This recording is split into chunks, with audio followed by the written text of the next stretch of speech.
ఫైనల్గా బీసీలకు ఏం చెప్పదలుచుకోరు? బీసీలో అనేక పార్టీలు ఉన్నాయి, వాళ్ళందరికీ కూడా ఎట్లాంటి పిలుపునిస్తారు, ఎట్లాంటి కార్యాచరణ రూపొందించబోతా ఉన్నారు? నేను ఒకటే చెప్తానండి బీసీలకు, మీకు అంటే మీరు ఒక ఇష్యూను అడగండి, బీసీల సమస్యలు ఏమున్నాయి, ఏ నాయకుడినైనా సరే ఓకే బీసీల సమస్యలు తీరాల్సిన సమస్యలు ఏమున్నాయి అవి అడగండి. అవి చెప్పగలిగినోనికి మాత్రమే మీరు నాయకత్వం ఇచ్చేదానికి ప్రయత్నించండి. అంతేగాని ఈ గణాంకాలు చెప్పేవానికి మాత్రం వేయొద్దని చెప్తా. ఎందుకంటే గణాంకాలు ప్రతి ఒక్కరికి నీకు తెలుస్తుంది, నాకు తెలుస్తుంది. నా దగ్గర ఇంత పుస్తకం ఉంది 2011ది, క్యాస్ట్ వైజ్ సెన్సెస్ నా దగ్గర ఉన్నాయి. అంటే ఏమని అర్థము? దాన్ని చూసి ఎవరైనా గణాంకాలు చెప్తారు, ఆ అసెంబ్లీలో నిండా, ఈ అసెంబ్లీలో నిండా, ఈ అసెంబ్లీలో నిండా అని చెప్తారు కదండి. అది నువ్వు చెప్పినంత మాత్రం నువ్వు ఉద్యమ నాయకుడిని కావలేవు. ఉద్యమ నాయకుడు అంటే కనుక పో, రథం వేసుకొని పోయి మొత్తం చెప్పు, బీసీలకు సమస్యలను వివరించు, ఆ సమస్యలు ఏమిటి, ఆ సమస్యలకు నీవిచ్చే పరిష్కారం ఏమిటి అది కూడా చెప్పు. చెప్తేనే నిన్ను ప్రజలు నమ్ముతారు. కానీ నువ్వు ఊరికి ఇక్కడ కూర్చొని క్యూ న్యూస్లో నేను చెప్పను కూడా చెప్పా, క్యూలో ఒక 0 ఉంది. ఎప్పుడు కూడా క్యూను మీరు గమనిస్తే ఒక 0 ఒక ఇట్లుంటుంది. సో 0 అంటే కనుక 0. నీ మైండ్ 0గా ఉందా, నీ ఉద్యమం 0నా, లేకపోతే నీ టీవీ ఛానల్ 0నా అనేది మాకు తెలియదు, అది నీకే తెలుసు. బట్ అటు గీత ఉంది కదా, అది నువ్వే గీసుకున్నావు. మళ్ళీ జరిగింది జరిగిపోయింది. మరి మీతో కలిసి అంటే మీ ఆలోచనలు మీలాంటి వ్యక్తుల అడుగుల్లో మేము నడుస్తాం అని చెప్పేసి మళ్ళీ నమ్మే పరిస్థితి లేదండి. లేదు. ఎందుకంటే సూర్యారావు నాకు తెలుసు బాగా. ఓకే, సూర్యారావు బాగా తెలుసు నాకు. సూర్యారావు, మందకృష్ణ, చంద్రమోహన్ అనే ఒకతను ఉండే. ఓకే, అతను ఒక ఇది ఉండే, ఇది ప్రెస్ ఉండే, పెద్ద ప్రెస్. ఓకే, అతను కూడా అతని పక్కకు జరిపాడు. తర్వాత మందకృష్ణ పక్కకు జరిపాడు. తర్వాత జ్ఞానేశ్వరు పక్కకు జరిపాడు. దేవేంద్ర గౌడ్ పక్కకు జరిపాడు. ఎందుకు జరిపారు వీళ్ళందరూ? ఎందుకంటే అతనేమంటే కనుక ఏదైనా మనము ఒక ఫండ్ డబ్బులు ఇచ్చినామనుకోండి, పలానా దీనికి ఖర్చు పెట్టాలని చెప్పేసి అతనే వాడుకుంటాడు అన్నమాట. అది ఇంకా మన సూర్యారావు పద్ధతిలో ఎవరు నమ్మరు అతన్ని. సూర్యారావుతో మల్లన్నకు మైనసే అవుతుంది కానీ ప్లస్ కాదు. ఇంకా హరిశంకర్ గౌడ్ అంటారు అనుకోండి, హరిశంకర్ గౌడ్ వచ్చేసి పిఏగా పనిచేశాడు. ఎవరికి? పిఏగా దేవేంద్ర గౌడ్ గారికి. తెలుసు నాకు, మంచి మంచి మంచి పిల్లోడు. కానీ వీళ్ళు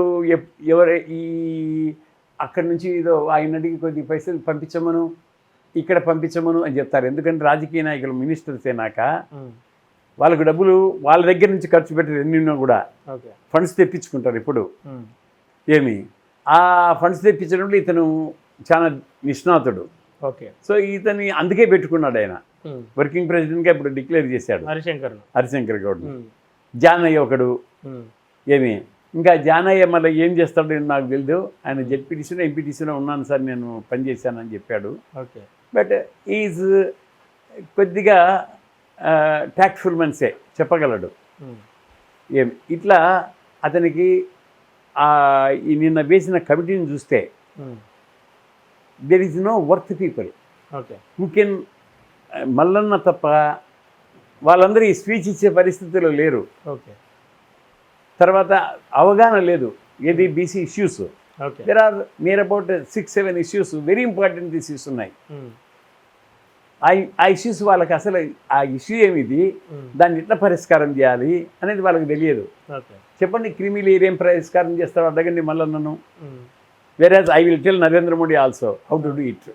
నేను రాశాను కూడా ఆయనకు ఎట్లా చేయాలనేది కూడా. ఎందుకంటే మేము అట్లా కాదండి, మాకెట్లంటే నేను 1964లో 63లో ఇక్కడికి వచ్చి చేరా. నేను ఒక వాస్తవం చెప్తున్నాను, 63లో ఇక్కడికి వచ్చి చేరాను. చేరిన తర్వాత 83లో మళ్ళీ ఇక్కడికి వచ్చాను. నేను వచ్చి మళ్ళీ నాకు ట్రాన్స్ఫర్ వచ్చింది మహారాష్ట్రకు. నేను వెళ్ళలే, ఎందుకంటే అక్కడ పోయేసి 1 ఇయరే ఆడ. అది కూడా ఎట్లా, నేను వాలంటీర్ ట్రీట్మెంట్ తీసుకుంటానంటే నాకు శాంక్షన్ చేయలే. అప్పుడు నేను రాహుల్ గాంధీ దగ్గరికి రాజీవ్ గాంధీ దగ్గరికి వెళ్ళినప్పుడు ఆయన డైరెక్షన్ ఇచ్చాడు, 1 ఇయర్ మీరు ఏం పని చేయించుకోండి, but Ramakrishna has to be, ఈ want volunteer treatment it should be given 1 ఇయర్లో అని చెప్పాడు. 1 ఇయర్ ఇమ్మీడియట్గా 1 ఇయర్ అయితేనే ఆయనకు రిటైర్మెంట్ ఇవ్వాలని చెప్పాడు. అది చేశారు కూడా గవర్నమెంట్. Okay sir. ఇప్పుడు మాకేమంటే సమస్యల మీద అవగాహన ఉంది, ఎట్లా మనం బీసీలను డెవలప్ చేయాలనేది అవగాహన ఉంది. కానీ బీసీలను మోసం చేయాలనే అవగాహన మాకు ఇంతవరకు రాలే. ఓకే. 1965లో 64లో జాయిన్ అయితే డిఫెన్సు, 65లో I became all India treasurer for Indian ordnance factory supervisor association, which is recognised by government of India. ఏమి 1973లో నాకు ప్రమోషన్ వస్తే I became all India NGOs general secretary for 12 years. ఏమి ఇట్లా మేము పనిచేసిన వాళ్ళము. మాకు ఇప్పుడు మేము ఏమంటే మాకు నేను ఇది కాకపోతే మాకు ఎంత 50 ఆర్డినెన్స్ ఫ్యాక్టరీస్ ఉన్నాయి. ఒక్కొక్క ఆర్డినెన్స్ ఫ్యాక్టరీస్లో మినిమం అంటే 5,000 పీపుల్ ఉంటారు. పూనాలో అయితే 16,000 పీపుల్ అప్పుడే, ఇప్పుడు ఇంకా 20,000 అయి ఉంటారేమో. ఏమి high exclusive factory Jabalpur, rifle ఈ కలకత్తా అన్ని చోట్ల కూడా 50 ఫ్యాక్టరీలు ఉన్నాయి. 50 ఫ్యాక్టరీలు తిరిగేవాడిని నేను, ఎందుకంటే ఆల్రెడీ జనరల్ సెక్రటరీ కాబట్టి. సో ఆ విధంగా మాకు ఎక్స్పీరియన్స్ ఉంది. ఇప్పుడు ఈయన మల్లన్న వచ్చేసి అంత ఇంత వైడ్ ఎక్స్పీరియన్స్ ఆయనకు ఉంటుందని నేను ఎప్పుడు అనుకోను. ఆయన ఉండదు, ఆయనకు ఎక్స్పీరియన్స్ ఉండదు. ఉంటే కనుక ఈ విధంగా యాక్ట్ చేయదు కదండి. Suppose if he has got experience in రాజకీయాల్లో కూడా ఉండింటే ఈ విధంగా ఇప్పుడు ఛానల్స్ అన్నింటినీ 10 రోజులు ఓరెత్తించి బీసీఎఫ్లో చేరిపోతున్నాడు మల్లన్న బీసీఎఫ్ చేరిపోతున్నాడు అని చెప్పేసి ఓరెత్తినాక నువ్వు తుస్సని తెలంగాణ రాజ్యాధికార పార్టీని which is not registered at the centre as well as in the state. ఇప్పుడు కొత్త పార్టీ ఎక్కడ రిజిస్టర్ అయింది? ఇప్పుడు నేను ఒక విషయం చెప్తాను చూడు, వాళ్ళకి అవగాహన లేదు. ఎందుకు లేదంటే అందుకే తెలంగాణ రాజ్యాధికార పార్టీని పెట్టారు. ఇప్పుడు అన్న తెలుగుదేశం పార్టీని పెట్టారు. అది రిజిస్టర్ చేయించుకున్నారా లేదా? సెంట్రల్లో రిజిస్టర్ చేయించుకున్నాకనే అన్న తెలుగుదేశం పార్టీ వచ్చింది. తెలుగుదేశం పార్టీ లక్ష్మీపార్వతిని పెట్టారు. అప్పుడు అది రిజిస్టర్ చేసుకున్నారు కదా అక్కడ. దాని తర్వాతనే కదా ఇక్కడ అనౌన్స్ చేసింది. మళ్ళీ నువ్వు తెలంగాణ రాజ్యాధికార పార్టీని ఎలా పెట్టావు? అక్కడ నువ్వు రిజిస్టర్ చేసుకోకుండా ఎలా చేస్తావు నువ్వు? అంటే ప్రజల్లో గందరగోళం నింపిన. గందరగోళం ఏముంది? ప్రజలకు తెలుసు. నువ్వు ఒక అమాయకుడివి, నీకు ఏమి తెలియదు రాజకీయంగా, నీకు రిజిస్ట్రేషన్ అంటే ఏమి తెలియదు సిఈసిలో కానీ స్టేట్ ఎలక్షన్లో కానీ అని అనుకుంటాం కదండి. అందరు నవ్విపోతారు కదా. ఇంకా నీకు ఓట్లు ఎక్కడేస్తారయ్యా?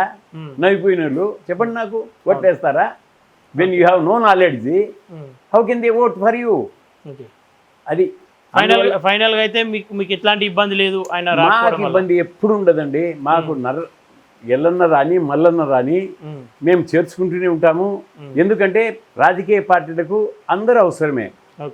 రాజకీయ పార్టీలు ఎప్పుడు కూడా ఒక నాయకుడిని కానీ ఒక కార్యకర్తను కానీ ఏమి నువ్వు పో అని చెప్పదు. ఇప్పుడు అపార్ట్మెంట్ లెటర్ ఇచ్చారు, సస్పెన్షన్ ఏమన్నా ఇచ్చి నిన్న పేపర్ స్టేట్మెంట్ వచ్చిందిగా, సస్పెండ్ అయినట్టే మళ్ళీ తొలగించేసాము అతన్ని. ఓకే సార్, ఫైనల్గా అయితే మీ రాజకీయ నడక నడుస్తూనే ఉంటారు యాజ్ యూజువల్ నడుస్తుంది.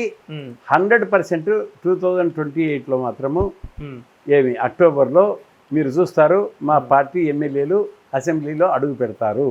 Okay, guarantee. నేను చీఫ్ మినిస్టర్ అవుతాను, మా వాడు చీఫ్ మినిస్టర్ నేను కాదులేండి. ఎందుకంటే ఐ డోంట్ వాంట్ నౌ.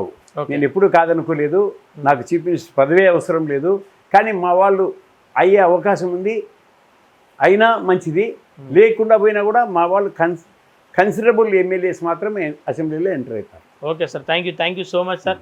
ఏదైతే బీసీల కోసం పాటుపడుతున్నటువంటి అనేక మంది కూడా ఏకతాటికి రావాల్సిన అవసరం ఉంది.